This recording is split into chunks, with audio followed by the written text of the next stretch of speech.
This recording has been made to preserve a resemblance to the call of the Huia, one of our native birds which is believed extinct. Never abundant, the Huia inhabited the mountain ranges lying between the Wellington and Hawke's Bay provinces.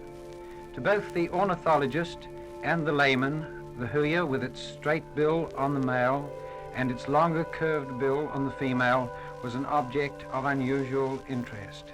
To the Maori, its ivory-tipped tail feathers were the prized emblem of chieftainship, and to snare the bird, they became experts in imitating its call. During the first decade of the present century, it became apparent to the New Zealand government and the museum authorities that the Huia would soon become extinct unless some steps were taken to obtain and preserve live specimens. To this end, several expeditions were sent to a heavily bushed area surrounding the Table Mountain, Aorangi, and the Mangatara stream in the northwestern portion of the Ruahine Range. These were guided by local Maoris experienced in giving Huia calls, the first expedition being led by Mr. Gregor McGregor about 1909. This expedition was accompanied by Mr. Henry Hamana and Utamati. There were two later expeditions led by Mr. Edgar Stead of Christchurch, one about 1909 or 1910 and another in 1912.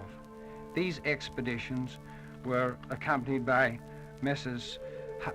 Kohatu and Pahera Kingi of Mohongo. We are fortunate to have in the studio Mr. Henry Hamana, who accompanied Mr. Gregor McGregor to Aorangi about the year 1909.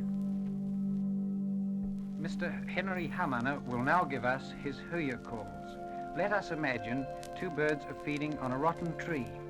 After a while, the female climbs to the top of the tree and glides into the distance.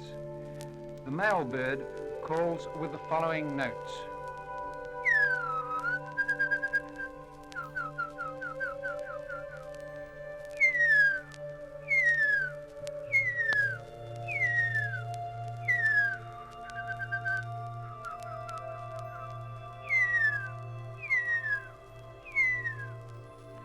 The female answers.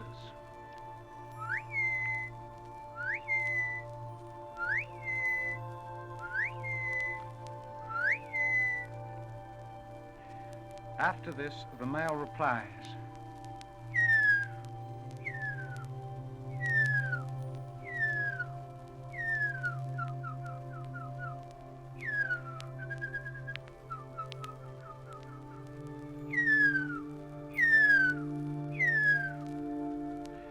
The male bird then joins the female, where they scratch amongst leaves. After feeding, they both climb to the top of a totra tree. And now, to complete the survey of the Huia, Mr. Hamana will repeat his calls. The male,